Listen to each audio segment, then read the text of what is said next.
เนี่ยตอนนี้เราอยู่ตรงนี้ใช่แล้วเราจะไปไหน เราจะไปวัดโสธรวรารามวรวิหาร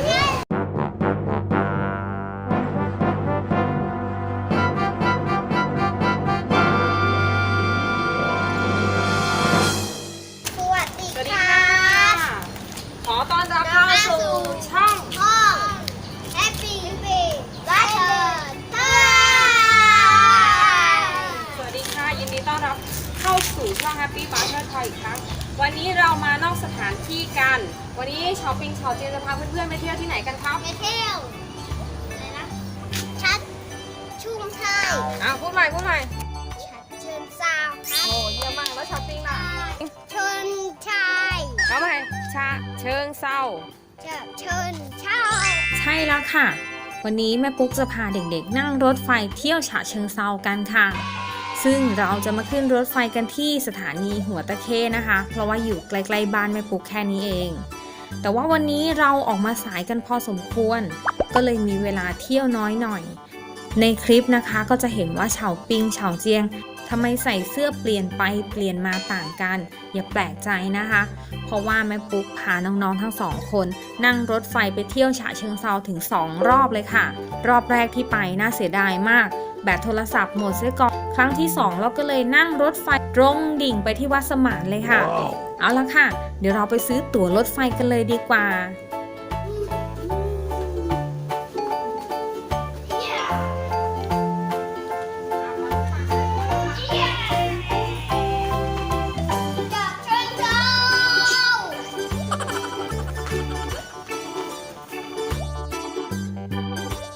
นี่คือตั๋วรถไฟของเราค่ะ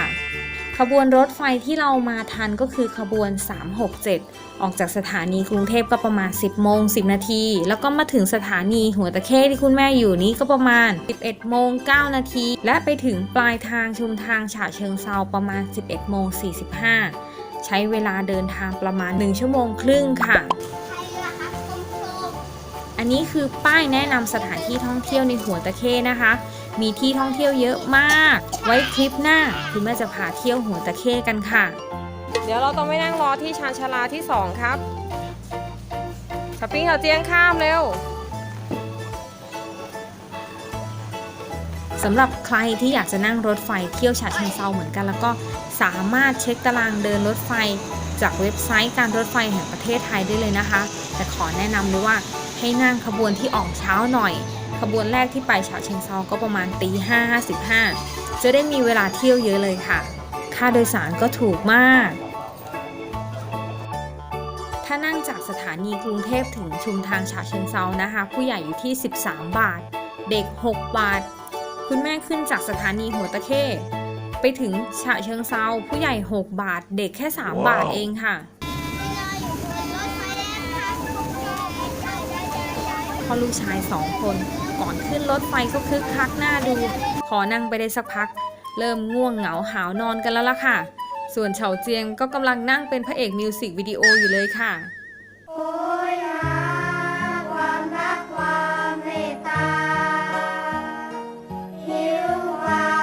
มศรัทธาความมั่นใจไว้คว้าความสุขความสดใสขอเพียงมีใครเอื้ออาทรแบ่งปันรอยยิ้ม แม่เฉาเจียงนี่ยิ้มหน้าบานเชียวค่ะคนละอารมณ์กับรอบแรกที่ไปเลยนะลูกชายภาพบรรยากาศภายในขบวน367ที่คุณแม่นั่งเป็นรถธรรมดาหรือว่ารถพัดลมค่ะคนไม่เยอะมากมีที่นั่งว่างเยอะเลยค่ะเบาะก็นั่งสบายของกินไม่ต้องห่วงเลยค่ะมีแม่ค้าเดินมาขายขนมเครื่องดื่มตลอดเส้นทางการได้นั่งรถไฟเที่ยวนี้ทำให้ได้ใช้ชีวิตแบบ slow life จริงๆเลยนะคะเด็กๆก็ได้สัมผัสกับธรรมชาติได้ชมวิวทิวทัศน์2 ริมทางรถไฟได้เห็นภาพตื่นตาตื่นใจกับรังนกกระจาบนับร้อยเลยค่ะที่มาสร้างรังตามกิ่งไม้ได้เห็นท้องฟ้าทุ่งนาเขียวขจีฟินสุดๆเลยค่ะถึงแล้วครับชุมทางฉะเชิงเทรา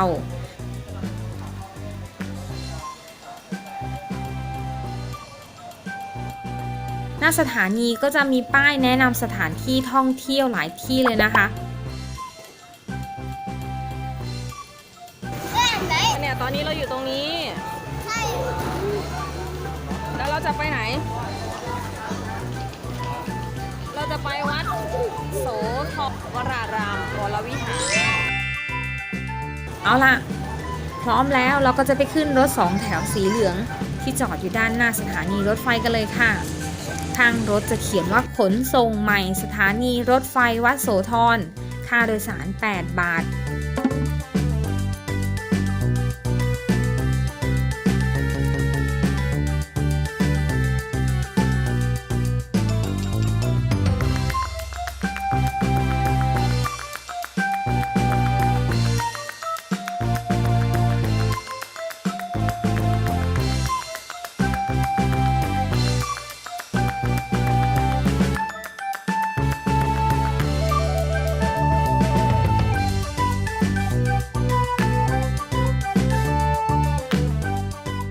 มาถึงแล้วครับวัดโสธรวรารามวรวิหารวัดศักดิ์สิทธิ์คู่บ้านคู่เมืองฉะเชิงเทราระยะทางจากสถานีรถไฟถึงวัดโสธรประมาณ 3-4 กิโลเมตรค่ะใช้เวลาเดินทางประมาณ10 นาทีก็จะถึงหน้าวัดโสธรเลยวันที่คุณแม่มานี้เป็นวันเสาร์นะคะมีผู้คนจากทั่วทุกสารทิศเลยค่ะทั้งชาวไทยต่างชาติเดินทางมากราบไหว้ขอพรองค์หลวงพ่อโสธรสำหรับเวลาเปิดให้เข้านมัสการนะคะวันธรรมดาก็เปิดตั้งแต่7 โมงเช้าไปจนถึง4 โมงเย็นเลยค่ะส่วนวันหยุดก็เปิดตั้งแต่8 โมงถึง4 โมงครึ่งการขอพรกับหลวงพ่อโสธรมีความเชื่อกันนะคะว่าสามารถขอได้ทุกเรื่องเลยไม่ว่าจะเป็นเรื่องโชคลาภหน้าที่การงานโรคภัยไข้เจ็บหรือว่าปัญหาชีวิตต่างๆหรือว่าการขอมีลูก wow. แต่ห้ามขออยู่เรื่องเดียวเลยค่ะก็คือการเกณฑ์ทหารเล่ากันว่าหลวงพ่อชอบให้คนเป็นทหารเพราะว่าจะได้ช่วยรักษาบ้านเมืองใครมาบนว่าไม่อยากเป็นทหารต้องได้เป็นทหารทุกรายเลยค่ะหลังจากที่เราเดินเที่ยวเสร็จแล้วได้เวลาเติมพลังกันค่ะไปหาของกินอร่อยๆหน้าวัดกันท็อปปิ้งได้อะไรมาครับได้จะไปตรงข้ามหน้าวัดโสธรนะคะจะมีตลาดขายอาหารของกินของฝากเยอะแยะเลยค่ะ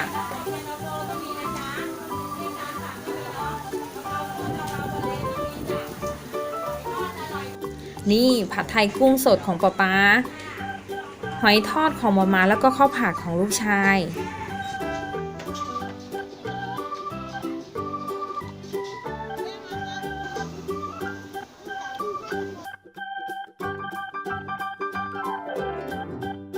กินข้าวเสร็จแล้วเดินทางต่อกันค่ะเราก็จะขึ้นรถ2 แถวฝั่งตรงข้ามกับวัดนะคะเลือกรถ2 แถวที่เขียนข้างรถว่าไปขนส่งใหม่นะคะค่าโดยสาร8 บาทใช้เวลาเดินทาง10 นาทีจากหน้าวัดไปจนถึงขนส่งใหม่ค่ะพอมาถึงสถานีขนส่งแล้วนะคะเราก็จะไปต่อรถ2 แถวสีขาวแถบน้ำเงินที่เขียนข้างรถไว้ว่าวัดสมานได้เลยค่ะรถ2 แถวนี้จะออกจากสถานีขนส่งทุก30 นาทีหรือจะรอขึ้นอยู่ที่หน้าสถานีรถไฟก็ได้ค่ะแต่ว่าคนอาจจะเต็มรถก่อนนะคะแนะนำให้ไปขึ้นที่สถานีขนส่งเลยดีกว่าจะได้มีที่นั่งเส้นทางที่รถ2 แถววิ่งก็จะผ่านเขื่อนบางปะกงด้วยนะคะเห็นวิวทิวทัศน์ที่สวยงามของเขื่อนบางปะกงด้วยค่ะ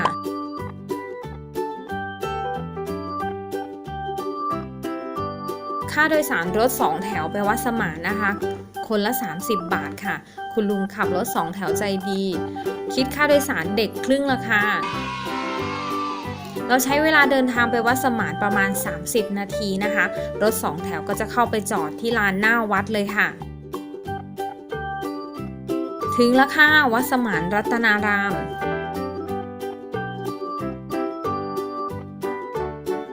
พอลงจากรถได้ขอไปเติมพลังกันก่อนเลยนะคะขอแนะนำนี่เลยก๋วยเตี๋ยวปากหม้อค่ะชามละ40 บาทมีให้เลือกถึง6 ไส้ wow. กินไปดูแม่ค้าทำไปอร่อยเพลินเลยล่ะค่ะ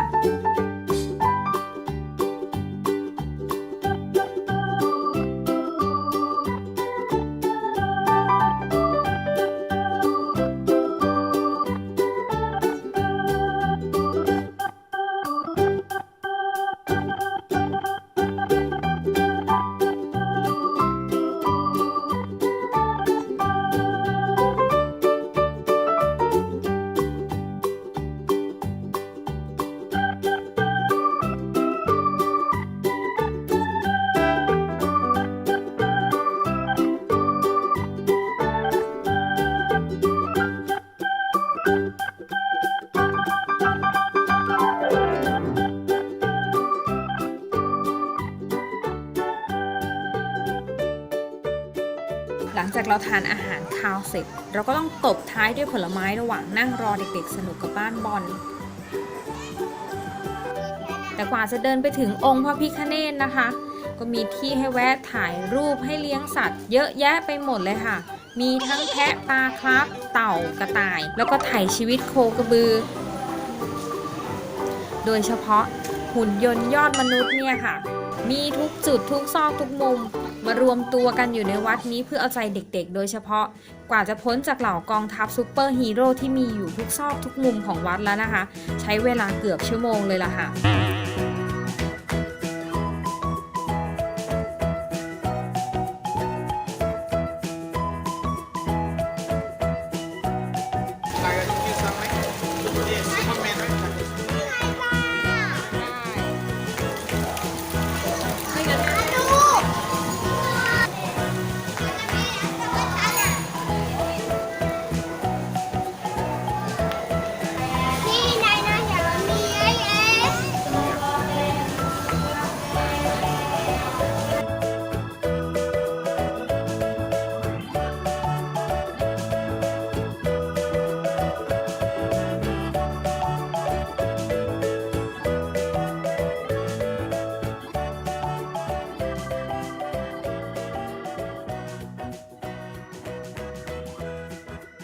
ตอนนี้เรามาอยู่ลานด้านหน้าองค์พระพิฆเนศปางนอนเสวยสุขที่ใหญ่ที่สุดในประเทศไทยที่เห็นต่อแถวยาวๆนี้นะคะแต่ละคนจะต่อแถวเพื่อไปกระซิบขอพรที่หูของหนูมุสิกะ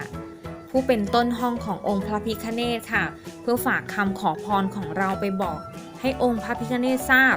และคำขอพรของเราจะสำลิดผลค่ะนอกจากองค์พระพิฆเนศปางเสวยสุขแล้วนะคะยังมีสิ่งศักดิ์สิทธิ์ถึง10แห่งเลยค่ะภายในวัดนี้ให้เราไปกราบไหว้ขอพรได้อีกด้วยนะมีทั้งองค์หลวงพ่อโตพระประธานในอุโบสถหลังใหม่หลวงพ่อองค์ดำพระพุทธรูปศักดิ์สิทธิ์หลวงพ่อประธานพรพระโพธิสัตว์กวนอิมปางประธานบุตรพระพิฆเนศปางปฏิหาร108 กรช้างเอราวัณพระราหูพระพรหมและก็จระเข้โหราเทพารักษ์ค่ะ